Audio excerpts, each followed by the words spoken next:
Hi, me again. Again, it's been a crazy couple of weeks. A lot of things have been happening but not happening, and that's kind of been stressing me out. So first things first, who else struggles with hay fever?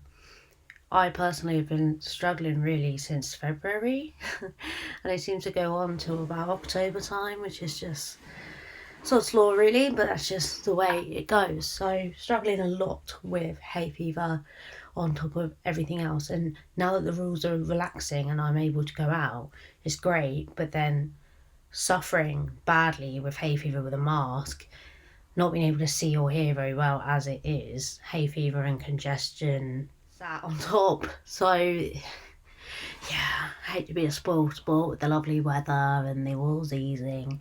It's not been the best of times for me. I've been out. So the last video I talked about the rules easing and how I felt about that, and I made plans and I got out, I went to pubs, and I met some friends, went some walks. Haven't done a lot, that said, so this weekend just gone, I've done nothing.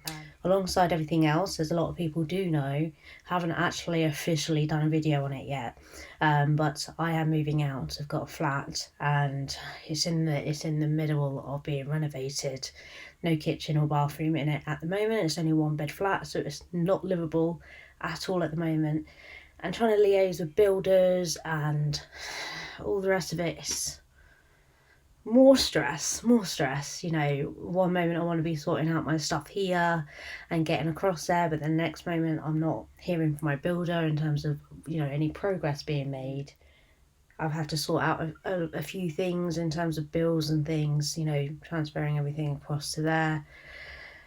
It's all new stuff. It's all new, and most of which I've had to do with the help of my mum, which I find infuriating because I want to do it myself, but many services are proved to still be pretty inaccessible. If anybody else has had similar experiences moving out with a disability and having to deal with council tax and whatever else, let me know because I'm hot.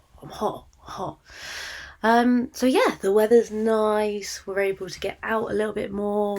As I said, I've not actually gone anywhere this weekend. I'm kind of sat here thinking I wish I had of, because now we're allowed to, why not? But I have to admit, I think as a result of everything going on with the stress of the flat, the hay fever on top of trying to find that independence again, a little bit overwhelming.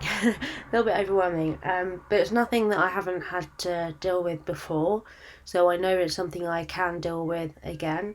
But it's a case of stepping stones. I've definitely noticed myself is that I had this really good routine going before the rules ease with exercise and eating healthily, and since the rules have eased, that's kind of gone out the window. So I'm a little bit frustrated at myself because I kind of had this really tight knit structure, so it's almost like I've got to rejig that and bring back some kind of structure again. Like, just because there's freedom, I don't want to completely let go all over again. That's certainly something that doesn't help the way I feel in terms of myself. But let's talk about experiences getting out and about. It got out to the shops, which was something that I was actually avoiding, because when I saw just how many people were out and about, go to Primark and all the queues and stuff, and I saw that on Facebook, I was like, there's just no way. Like, back pre-COVID, I would never go shopping on a weekend, and that was busy enough, but now we've been in however long lockdown, and then people suddenly just racing out for that's not something I wanted to subject myself to. However, a friend literally said to me, which often is the best way rather than making a plan, because if you make a plan, I have time to talk myself out of it, which I've talked about before. I do that a lot, but sometimes the best way to get me out is doing a last minute plan. So one friend I have, she does that a lot. She texts me and was like, do you want to come to Bracknell in 20 minutes? And I said to mum, she was like, just go, because she knows what I'm like. So I was like, oh, okay. And so she came by, she picked me up, had my mask, and we went, and it was dead. It was delightful. Actually, even got into Primark and bought a couple of bits, which I've never really been one for Primark personally, but it was just nice actually, just being able to browse around a shop with not many people around. So I mentioned before I had plans with friends, good friends, to head to a pub garden, and I did that, and it was really good fun. It's so nice that it's light later, so I feel that I can confidently stay out later and safely. That said, I'm so grateful for my hearing aids, because as soon as light really does start to dim, I can feel myself struggling a little bit more. But then I reach for my phone and I change settings on my smart app for my Resound hearing aids, and I'm able to maximise the volume and reduce background noise, because of course loud pub gardens full of happy people to be out again. Whereas I know that had I not have had these settings, I probably would have given in and gone home and would have felt really left out and quite annoyed because I would have wanted to stay out with everybody and not have to go home because I couldn't hear anybody. But thankfully, thanks to these, they didn't let me down. So irrespective of light, with it getting dark and me being night blind, I still had that confidence that I could stay out and socialise.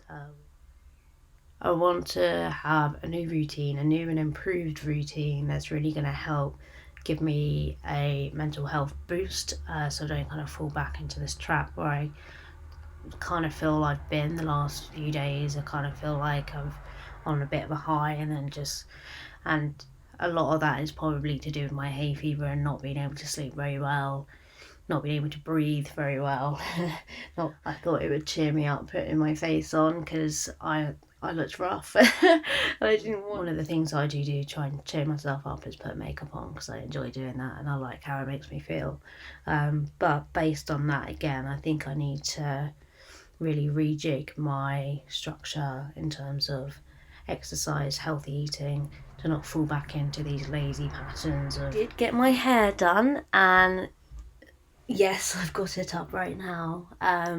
So it doesn't really look like I've had my hair done, but again, this kind of shows that I've not really been feeling my absolute best, because normally I would kind of do my hair, and my hair is my pride and joy, I like styling it or treating it or whatever. Although I put a face on, so I'm halfway there and I'm doing this, that's great. But progress to be made. I'm hoping that the next video will be more around the move, me moving home, leaving home and moving into my first flat, ultimate independent living, but also looking at the progress of the flat. So mainly talk through my thoughts with colour palettes and kitchens, and it's been a complete clean slate. I've put in the kitchen, I've chosen the kitchen and the units and the bathroom, and then eventually I'll be doing my bedroom. So I want to talk through my thought process. I think I've been really caught up in that, wanting to do that and realising that it's not happening anywhere near as fast as I wanted it to, and so I kind of felt trapped myself really, which I think is kind of my own fault really, because what did I expect? Yes, so that's definitely in the pipeline. So maybe this is where I again start asking you what content you would like me to create, because the last few have kind of just been me babbling. Enjoy that, I don't mind doing that. I can talk for England, as we all well know. But if there are any particular topics you would like me to talk about, let me know.